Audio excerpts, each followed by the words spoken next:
Welcome to another episode of The Greatest Pod, where we discuss and debate what makes something great. I'm Ron Swallow. I'm Ed Greer, and today we are going to talk about writer versus artist. Who is more important in the creation of a comic book?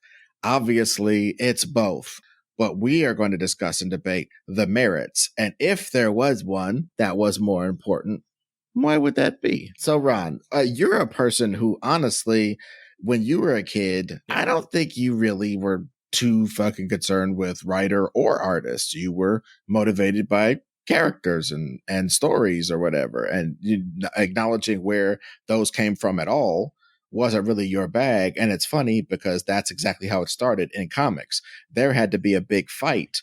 Go to your history to find out exactly what dates it was or who the fuck did it and shit. But there was, I'm telling you empirically, a big ass fight to even get credits put on comic books. It was that like machinery that existed to just sort of shit people's talents out in the form of these stories so that nobody gave a fuck who did them anyway. Yep. So that's where we start. And now now it's almost great that we're at a period where we're talking about who's the best writer, who's the best artist, what's more important, writer or artist. Because back in the days, nobody even thought about that shit. Well, and it got this. The reason I was thinking about this is because of the recent Hawkeye TV show, which we've discussed a couple of times on our Patreon. Which, of course, by the way, if you want to join our Patreon, patreon.com/thegreatestpod, very easy. You can get on there, check it out. You can hear this Hawkeye episodes. But what's happening on the Hawkeye episode is Matt Fraction worked with the team who made this Hawkeye show. But the graphics that they use at the beginning of it, and a lot of the way it's shot, the feel of it is very much like David Aja or Aja. I'm bad with names, as you all know. That's Aja, but yeah. Yeah, David Aja's art to what he did in the run with Matt Fraction. And it got me thinking about, and he didn't get any money from it, by the way. Zero money from it. And Matt Fraction doing pretty well. And it just got me thinking about like, are artists less important in this scheme? I think how do people measure that? Because clearly right now, people seem to think that writers are more important. Because the writers seem to be the guys who get the big bucks. Comic book writers, unless they're huge, like Neil Gaiman, like, Alan Moore or whatever, comic book writers' page rates are generally lower than the artist's page rate. Because obviously, the one thing you cannot dispute is that more labor goes into making one comic book page than writing one comic book page. Because you can write one comic book page as panel 1, the army comes. Panel 2, the army fights Godzilla. Panel 3, Godzilla defeats the fucking army. Somebody got to draw that shit. Yeah. It's a weird ecosystem. The writer obviously needs the artist. But a lot of times the artist needs somebody to write something that they can draw. They can draw anything. And when you can draw anything, sometimes it's hard to come up with just what you want to draw. What kind of stories you want to tell with the way that you like to draw. There's a lot of things that artists, especially if they're great technicians, might not have in regards to storytelling. That's why the people who can do both are so prized. We'll get to that point later. But just going back to artists, so like artists get paid a little bit more upfront, they're seen as a little bit more important in that regard. Like you can't put the book out unless the artist is done drawing. So they factor in release dates going like, is this artist slow? So, but the writers, and like I was saying, and creator owned, sometimes they'll hire hire an artist to do a thing that they own creatively, but they won't have the artist co-own the property. It'll be like my property. I'm doing it with you. I'll pay you out of my own pocket to do the shit, but you don't own like the copyright and shit. I don't have to tell you when we're making a movie out of this motherfucker. I might include you because we're buddies and shit, but like if I don't, no big deal. You know what I mean? And so sometimes I think that sort of mentality has bled into the big two comics. Like if you wrote it, then you get all this credit for it. And if you drew it, you were just a guy who were assigned and paid well to do a job and got your job done. But your job exists because this writer came up with this take on Hawkeye. Yes, exactly. It's just a bummer to see someone like work their like sweat and put their sweat into this, the sweat and tears, as they like to say, into something, and then not get the same money as the writer. And especially because a lot of times the writer and the artist, they're working together.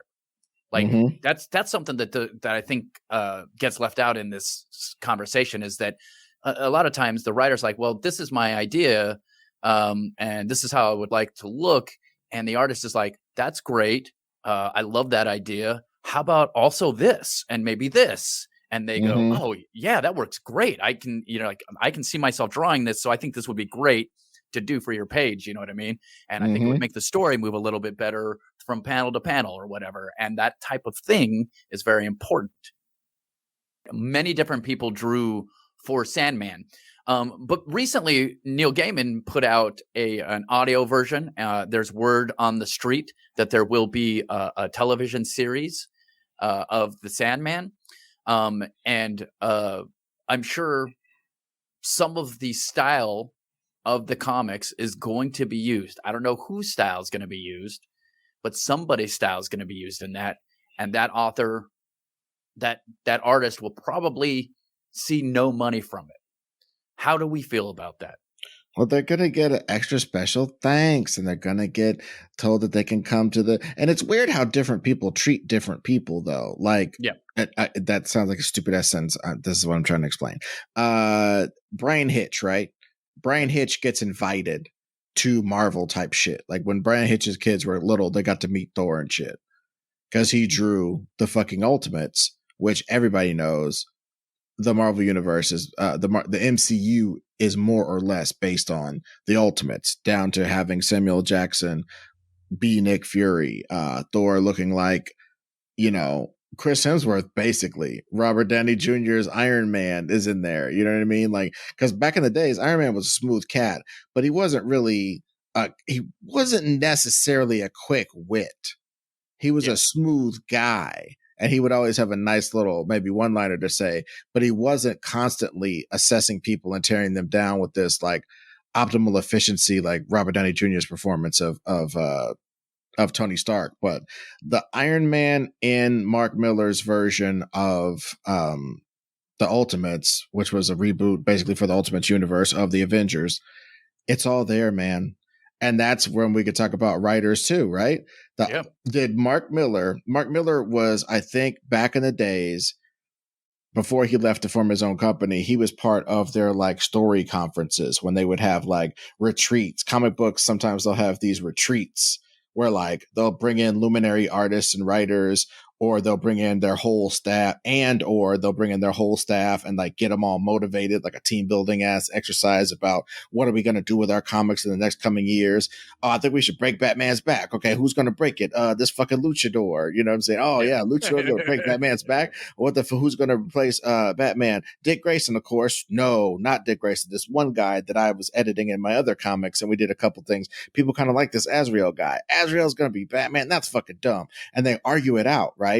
They have these fucking meetings like that. And like in those type of settings, Mark Millar was tossing out some of the hottest shit in the world, I guess, because you remember when he was, he did Civil War. The Civil War is based upon the shit that he did. Fucking the conceptions of everybody in the MCU is based on what he did. And Brian Hitch drew all those. Brian Hitch gets to go to set. Brian Hitch gets to do all this hot shit. But a lot of people like David Aja don't get to do nothing. So it's like, I don't know what, you know what I'm saying? What's the line of demarcation between you get to go on the set and meet Thor because you drew some shit, and you're left out in the cold because you totally designed a thing that Disney's making millions of dollars off of. Look at all the Ultimates. Look at the Ultimates and tell me those aren't the Avengers. Yeah. You know what I'm saying? And it's just like, but again, he did that work for hire and he got paid a certain amount of money and he got certainly special thanked, I think, in the first Avengers movie and shit like that. Yeah. But then again, he had, and the thing is with his creator owned comics, he tends to have the artist be co-creator because he knows that you're not going to, number one, that's just fair. That's number one. It's just fair that way. And number two, if you get a great artist to do your little book you dashed off and sold to Netflix, it's got such a better chance of being a very memorable comic if you have a great artist on it. You know what I mean? No matter how great of a writer you are, if you're a great writer. I remember when Warren Ellis, who's in a lot of trouble these days, but I remember when Warren Ellis used to write comics and have them drawn by people who weren't Brian Hitch and weren't some of these big luminaries. I gotta say, I really didn't care about them that much. I didn't care about those comics, and some of those comics had some of these great mind-bending stories and all this different jazz, but it's not drawn by Brian Hitch, man. Write something drawn by Brian Hitch, and I'll read it. You know what I'm saying? And that's just kind of the way it is. So I don't know that the average fan though really thinks of it that way. Even if they do like certain artists, I think they're just like, well, if it's somewhere between Jorge Jimenez and Oliver Copiel, I'll read it. It doesn't matter if it's one of those guys specifically, Greg Capullo or Jim Lee. I really don't care. You know what I mean? Type of guys, which I might find myself in that category, honestly. Like if one of those type of guys drew it, I'd be fine with it. But like then there's people like Frank Whiteley or Greg Tocchini or Mark Teixeira, where it's like you can't see somebody else drawing that comic the way that they would draw it. You have to match them up with those comics specifically. Brian Michael Bendis is another one of those guys who has invented things that are going to be part of movies and TV shows and has sold his own TV shows. But it's just like, I don't know how making up stuff for comics for the big two is worth it in the long run. My brain is broken about that. You know what I'm saying? Like, how much money would it take for you to basically, Mark Miller is so successful and he hasn't made a tenth of what he would have got if his work on the Avengers was basically taken as an original thing that he made up that they had to kind of license to make all these things off of. Think about how much money he would have made if those things were considered that instead of so-called work for hire. It's just, I mean, and that's why work for hire contracts exist, right? So people can't come back and be like, hey, I laid those 14 bricks in the Sistine Chapel. You got to pay me $10,000 to go inside. It's like, that ain't exactly how it works, bricklayer. You know what I mean? But treating artists that way is wild, you know? Like the giving you actual residuals for sales of shit that you did. Supposedly DC's record on that is like way better than a lot of other companies. And I think at this point, better than Marvel's. Because I don't know how many Bill Mantlo type situations are happening in DC. Bill Mantlo famously created Rocket Raccoon, and he got into an accident in the 80s, and he's needed a lot of medical help since then. And they're always doing like Kickstarters and GoFundMe's and comic book, the Heroes Coalition and shit coming in to like help him out and shit because he's all fucked up. But he's like, dude, Disney has made so much fucking money off of Rocket Raccoon and all this different shit. They could like take care of this dude for life. No problem. Not a problem at all. You know what I mean? And it's just like, oh, like, why is that, dude? You know what I mean? You would think you put these things out. But again, that's the thing about comics. Last episode, we talked about, me and Bill talked about how there's a conception of comics as this sort of throwaway pamphlet bullshit medium. And a lot of the ways that we've paid people, a lot of the ways we acknowledge people's artistic contributions, a lot of the ways that you just handle comic book material, period, harkens back to those days when it was so disrespected. So like, you know, the laws haven't been revised. I don't know, man. It's one of those things now we're talking about it. I'm getting more and more frustrated, man. Now I'm thinking everybody's getting fucked. Brian Hitch, Garth Ennis, all of them are getting fucked. Well, and then the thing that's really interesting is like, though, I think the big two could very easily be like, okay, bro, let me tell you something. Your book is not going to be The Walking Dead. Okay. Yeah. It's just not.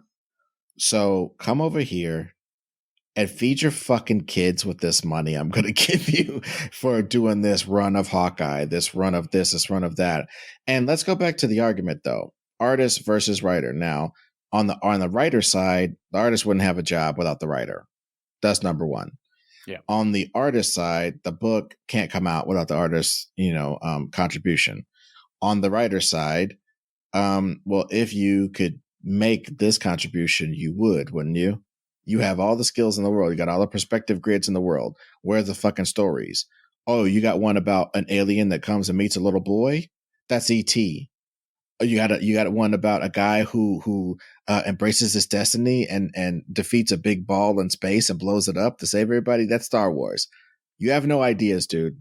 Sit your ass down and draw winged unicorns and shit all day on your Instagram, or you can apply yourself to this funky ass script that I wrote. There's a lot of that going on with how much writers are actually getting paid and getting recognized, and the fact that they are books. Look at who writes a book.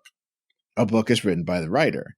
Yeah. So a lot of times these goofy ass places will just put, like, instead of acknowledging that comics are written, quote unquote, by a person and another person, a person on illustrations and a person on writing, a comic book can't be anything other than written by those two people, because you can write a comic book. Are you going to publish the comic book script? No, you're publishing a comic book. It has to. So all that to say, there are places who just say, who wrote the book? That's the person whose name is going to be on the spine. And that's the section of the comic book store we're going to put it in. And that's it. And it's kind of a really myopic thought, but you could see where they're coming from, but it's still fucked up. Yeah. I just, but here's the thing. What I'm thinking about is that, like, I could tell you when I was young, the first thing that drew me in to the eventually enjoyment of stories was the art. Of course. It was catches you. Yeah. This Spider-Man uniform is the coolest thing I've ever seen. It's just it's got webs on it. He's a spider. He's a man. And this is great. Like, that's the first thing that drew me in, was just this. I think I've told this story maybe a little bit before, but, like, one of the first comics I ever bought was going into the Circle K, where I bought a soda that a 10-year-old. First off, I just roamed around Albuquerque by myself. So I walked like the block and a half or 2 blocks down to the Circle K that was near my apartment complex. I'd made a 50 cents to go and buy a 32-ounce soda from a very irresponsible cashier who let me buy that 32-ounce soda. And I had an extra 50 cents or $1 in my pocket. And I saw this Spider-Man comic book that was about reading, and it had dinosaurs, and it had Spider-Man swinging around a dinosaur. And I was like, this is one of the coolest things I've ever seen in my whole life. I am buying this thing. And then I bought it, and I read it. And now that I think about it, it probably wasn't even a good story, but it hooked me immediately with the colors. There was a bright green dinosaur, and you had the red and the blue and the little black, webbing, and it just drew me in immediately. The art was so important to me as a kid. And I can say even for now, sometimes when I'm looking through comic books, I'll open a couple pages, and if I like the art, I'll take a chance. I won't even know who the writer is, or if it's good. I'll take a chance because I like how it looked. And to me, that puts the artist on a way higher, more important thing. And I guess that's a personal thing, but I think a lot of people feel that way. Well, I mean, especially in comics, you know what I mean? And again, it's one of these things where it seems open and shut for comics until you realize that, like, you're John Burns, you're Frank Miller, you're people who can actually, on a month-to-month basis, make up and draw comics. There's like 17 of them. At any given time, there's 17 to 20 of them that can do it at the level where everybody's going to come when they do it. Yeah. And there might be less than that as far as if we're talking about stars. Like, let's name them right now. Frank Miller, Mike Mignola.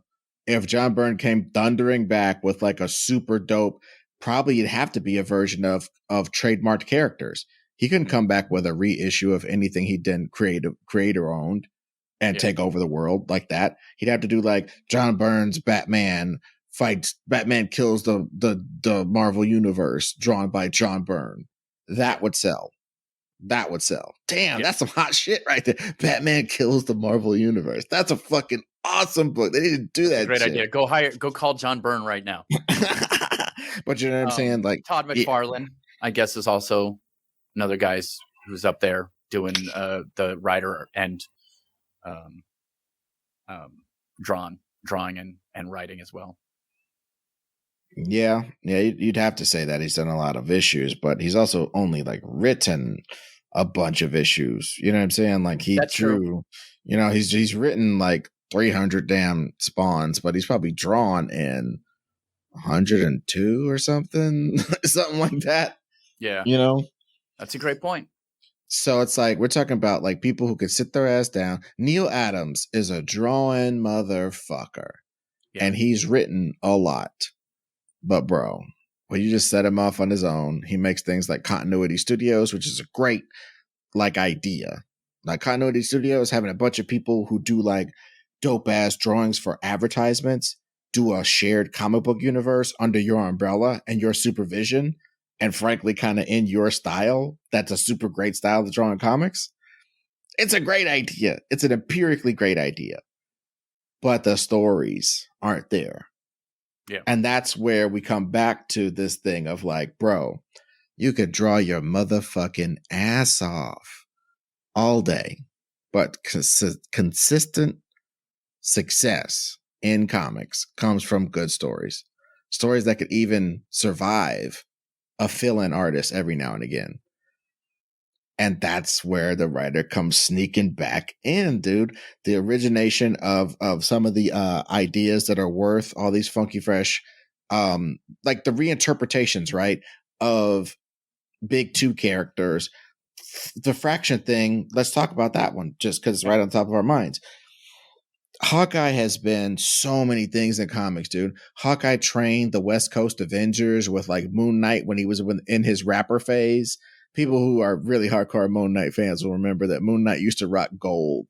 He used to rock gold everything. He had gold anklets, gold ankhs that he would toss at people, gold like shuriken things he used to, moons and she used to throw at people. And this is like after his period where all of that stuff was white or bone colored. He went to this gold phase and he moved to the West Coast, and he was on the West Coast Avengers with Tigra and I think Wonder Man, and Hawkeye was and Hawkeye and Mockingbird as a couple were more or less, it seems like they were, and the Vision was on that team and Scarlet Witch was on that team. So like they were, and I think US Agent was on that team. Yeah. So like that were this weird team of Avengers, and Hawkeye and Mockingbird were basically their parents telling them what to do and being like the leaders and shit. And he went from that to being like just sort of this weird, back in the days, he was a villain. He entered the Avengers or in Tales to Astonish or some shit like that. He entered fighting the Avengers as a villain who gets reformed. And he was trained by this dude, the swordsman, to be a bad guy. I mean, and to be a carnival like act and shit like that. And then they got into crimes and shit and they fought the Avengers. And then he saw the Avengers being dope and was like, I'd rather be like them. And that was what happened. So it's funny the parts that they kept in Hawkeye.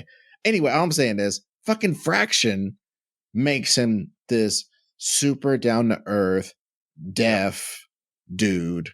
I think he started going deaf in I think the 90s comics. They hinted at it a little bit, but he really hammered it home.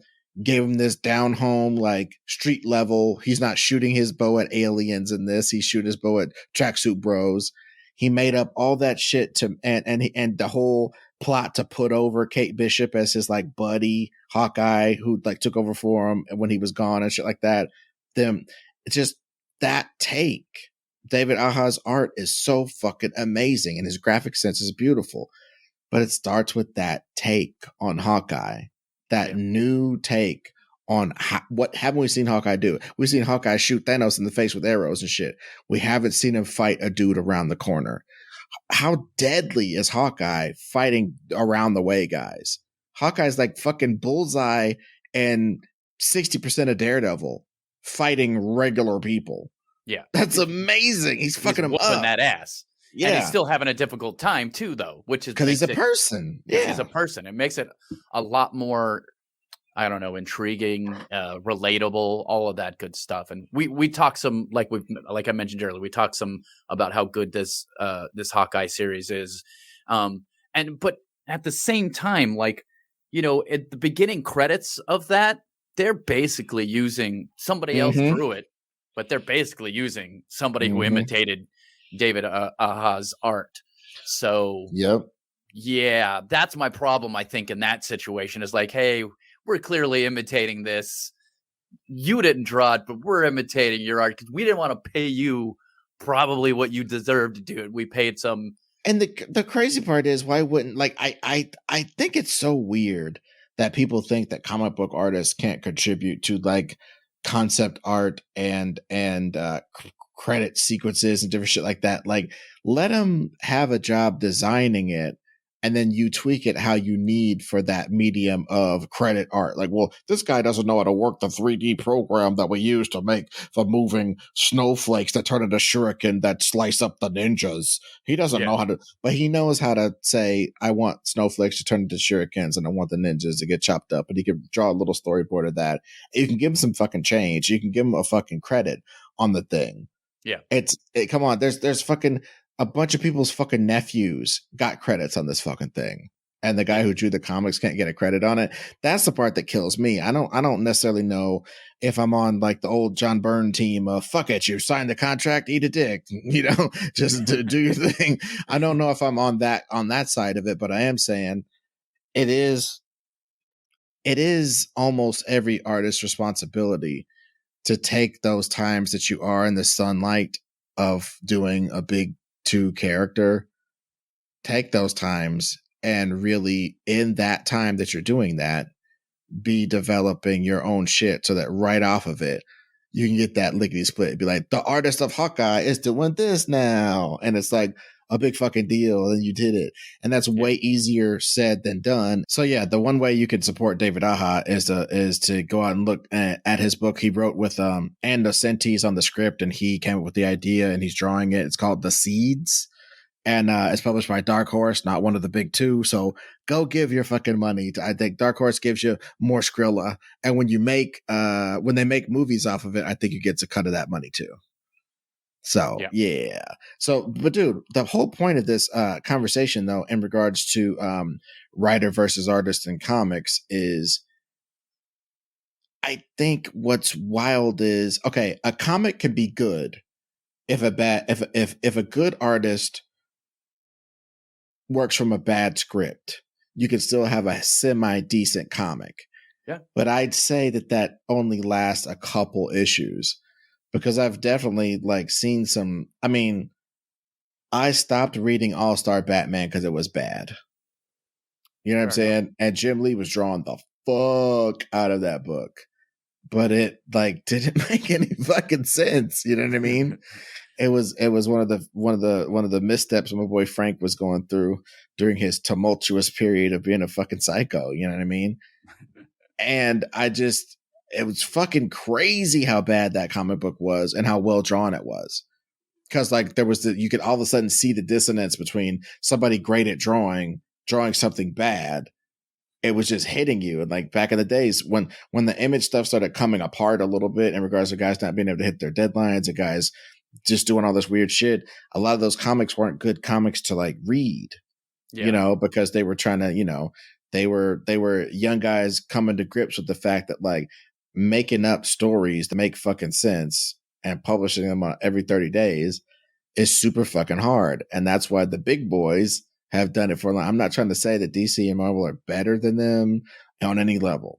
No. They had more infrastructure than them, though. And to pretend that you have the infrastructure to compete with something like that fresh out the gate, it's literally impossible. And I really think they would have done better to, especially think about this in the speculator market, right? Wouldn't it have been awesome for Jim Lee and them to sell like $10 50-page comics every year for like $100 or something, and have them be small print runs? You know what I'm saying? Like $10 fucking $10 55-page comics Yeah. that came out like every 6 months, and they only printed up a small amount. and there'd be occasional reprintings if it was really out of hand, the demand. Yeah. Think about how much those would have sold in a speculator-driven era. You know what I'm saying? Like, these are the only Jim Lee comics that are going to exist this year. There's 2 of them. They're 55 pages each, and all this crazy shit happens. There's part 1, part 2 of Wildcats Destructicon, you know. And it's like 110 pages. You got it for the year. It's like basically more or less a graphic novel in 2 parts, and there's only a certain amount. They would have made money hand over fucking fist, and they would have been able to keep that schedule up. But because they were trying to ball like Curry, because they was trying to ball like Marvel, they decided to try to, like, you know, do all this platinum covers, all this wild shit, and just they didn't have enough stories for it. They had all the art in the world. They had an army of kids in La Jolla drawing exactly like them, and it didn't equal a cohesive universe that can actually sustain selling comics to the point where all the Wildstorm characters again are DC characters now. How the fuck did that happen? Because they had to go to where the stories live. You know what I'm saying? It's fucking crazy that way. Oh, I mean, Neil Gaiman made up Angela, and he could have kept her for himself. He made up Angela for the Image guys, and I guess Todd McFarlane's contract with him wasn't very good, and so he ended up taking his character back and going to Marvel and selling it to Marvel. So now Angela, who originated in a Spawn comic, I think Spawn, I don't know, 9 or something, as like this angelic person that fights and kills spawns. Now she's a Marvel character because Neil Gaiman was like, let me just take this change real quick because I ain't about to write no more about this bitch. I don't really care. Like, because I think he was coming into Marvel to do a lot of shit like the Eternals and shit like that. And so I think he like brought Angela with him as part of this deal to like kind of jump shit from DC and go over to Marvel and take a little spin. And so let's talk about some of the writers and artists that now that we look at it really and impressed us in regards to like, which one's more important? Because I'll just say one off the bat for me. Art wise, I really do think I would read anything Frank Quitely draws because of the fact that he interprets scripts in his own way. Like he figures out the blocking of different scenes. Like literally somebody could write something hella boring and Frank Quitely's gonna draw the hell out of it. He could draw the hell out of somebody getting a book from the library in a way that's like dynamic and interesting. And I think that he's almost writer proof to me, which is why I wish he would just do his own comics. Because he's writer proof, man. He could write the most boring scripts ever and turn them into great comics because of how good he can draw. And how well he could tell stories with his art. You know what I'm saying? If somebody opens up an envelope and there's a sonogram of the demon baby that they thought they'd left behind in Indiana, he knows how to draw the look on the guy's face when he sees that. Yeah. And that's fucking rare. A lot of people just draw gritted teeth and cross hatching on their fucking faces, and everybody looks like a 55-year-old man with a bunch of, tension lines around their eyes and forehead, and everybody's gnashing their teeth. A lot of people can just do that. A lot of millionaire artists can basically only do that. And this guy's doing, ennui on people's faces. That's amazing. That reminds me of the Jared Padalecki acting. Grind your teeth and make a long, serious face. As compared to Jensen Ackles acting, which is funny and way more nuanced than you would expect. Well, who's better, the writer or the artist of Walker, Texas Ranger? I don't think anyone's good in that situation, Ed. I think it got canceled after like the second episode. I'm not sure though. There's no roundhouses. Okay. Anyways, well, speaking of roundhouses, I'm gonna say he's been on our podcast, so maybe I'm biased. But I love watching Jeff Johnson's art. His fight scenes are so dynamic that as long as he draws a fight scene in it, I'm fucking down. So just do that. I'm cool with that but you know how I am. I'll watch a movie that is not good and enjoy it just because there's a great fight scene in it. You know how much I love Rapid Fire. And I'm telling you, Rapid Fire story wise, it's probably not a great movie, but the martial arts in it is really, really well done. There's some very, very good fight scenes in it, and it makes the movie enjoyable for me. And that same thing happens with me for good action in a comic book. Good action in a comic book will sell me every time. Jeff Johnson pulls it off great. I'm gonna put him out there as a guy I want to see doing even more creator-owned stuff and makes a comic book that much better. Well, yeah, his shit is just mad laborious, dude, man. He really, when he commits to a book, he could do a few at a time and shit, but like he really has to lay it down like, dude, I'm going to really go into this world. I'm going to design all this fucking hot shit for this world. I'm going to really make sure that every single thing makes sense in this world. So like I love the fact that he dedicates himself that hard, and that's what makes a lot of those scenes pop, is like people are getting fucked up in real environments. People are getting fucked up using real techniques. I think also some of the people that draw us into comics, you know, as artists and writers, I think of a guy like Alan Davis, right? Alan Davis has drawn so many things for DC and so many things for Marvel, and done. He's worked with Chris Claremont on X-Men. He drew one of the best X-Men animals. Alan Davis can literally draw anything. Alan Davis came up with his own kind of creator-owned thing, published through I think Marvel UK, or he sold these characters to Marvel because he wanted to work with them or whatever. There was this place called this team called the Clandestine, and they were like, I don't know, they were like basically X-Men but also a family. So they were like X Fantastic Four family from England, basically, with multidimensional shits, and like the dad was a super guy and the kids were super and all this different shit. Anyway, that dude's probably gotten a few special thanks, but his contribution to DC and Marvel is so huge, man.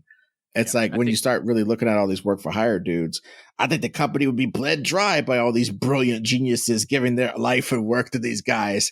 They'd have to actually pay him. They wouldn't make so much profit. Yeah. George Perez. I mean, dude, George Perez. Ugh. Think about if George Perez got paid the amount, like, because everything since the Crisis, they've milked Crisis's taint, you know what I'm saying, for fucking 30 years, 40 years at DC now. Yep. And if he didn't draw that book, ain't nobody reading that shit. Yeah, 100% agreed. So I just really thought it would be important for us to talk about how important collaborative art is in comics. The combination of writing something great, having good dialogue, putting the right space between gutters, the right kind of lettering for the situation, well, wait a minute. We didn't even talk about the administrative people, dude. Because one of the first things you fucking said was the colors. Yep. We've been talking about people who don't necessarily do their own colors. We talk about people doing their own colors. We talk about Klaus Janson. We're talking about Dan Panosian is doing his own colors these days on Canary. There's like a lot of these different, you know, Frank Quitely is doing some of his own colors and stuff. But like people throughout the time, I remember Christy Shield, I think was her name, Christy Shield, her and Glennis Oliver colored so many motherfucking old ass 80s comics on up through 90s comics, but I think neither one of them really fuck with digital shit. So they just got shit canned out of the industry basically, or they work on some other type of art. It's really interesting how many colorists are the ones that are the unsung superheroes. We talk about writer versus artist. Colorists, there's so many huge colorists. Laura Depoy, I think her name was Laura. I think she changed it to Laura Martin after she got married. That lady is a just king shit colorist. There's a guy named Rico something. He works with the Kickstand Kids. There's all these, Rico Enzi, I think is his name. There's a bunch of people who are just like these super fresh artists that they don't do the line art. And the people who do the letters, you know, you've read a comic book with horrible letters that take you out of the story. The comic book could be drawn competently. The scripting could be okay. And the letters fucked you up out of the book. Absolutely. I mean, you have that one Bad Boy by Frank Miller and Simon Bisley. That lettering is terrible in that fucking book too. You're right. It's really fucking awful. You're 100% right. The lettering in that is terrible. and it makes a difference. Like all this stuff comes together so importantly in comic books that I'm going to go ahead and declare that in the writer versus artist, that it's even. I'm just going to call it even.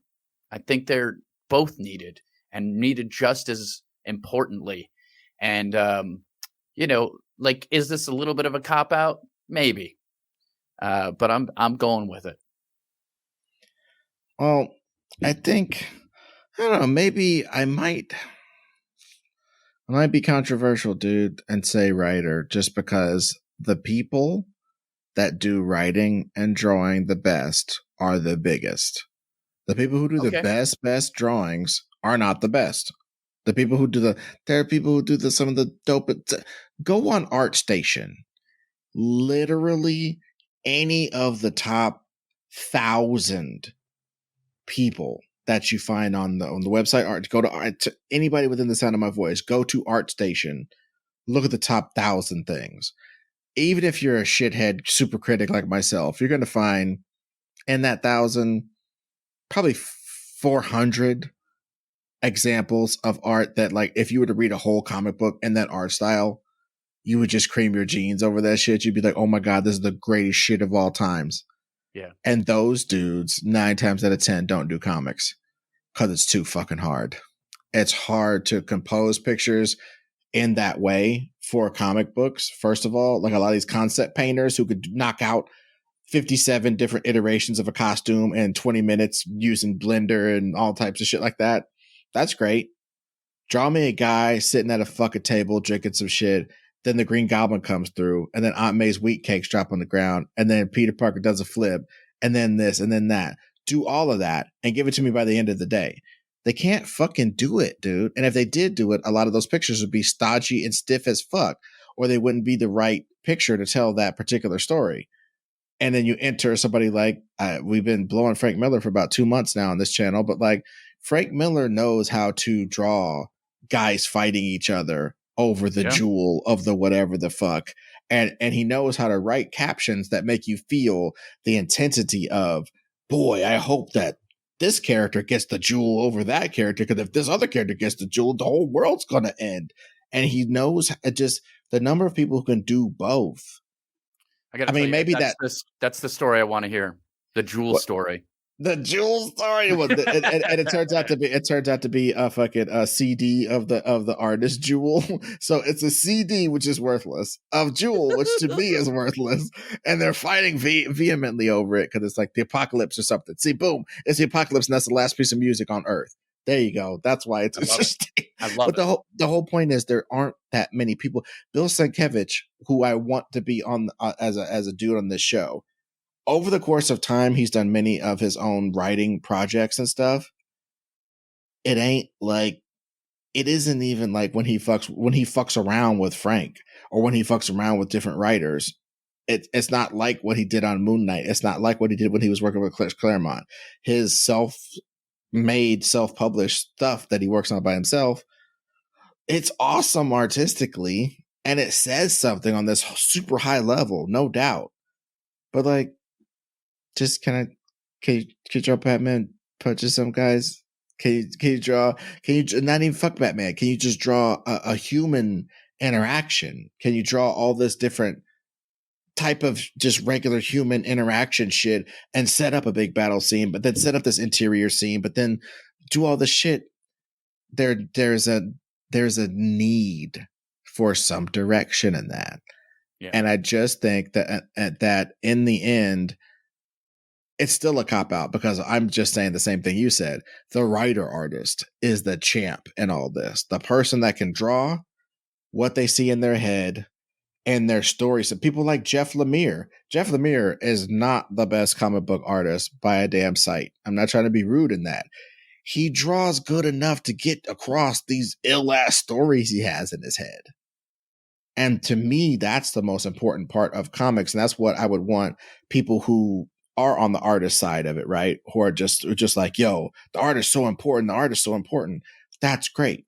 But if you're an artist and all you learn how to do is draw pretty girls laying on different things, or jumping in these porn positions to shoot their guns or whatever, your comics aren't going to fuck with Matt Fraction's comics. Your comics aren't going to fuck with Neil Gaiman's comics.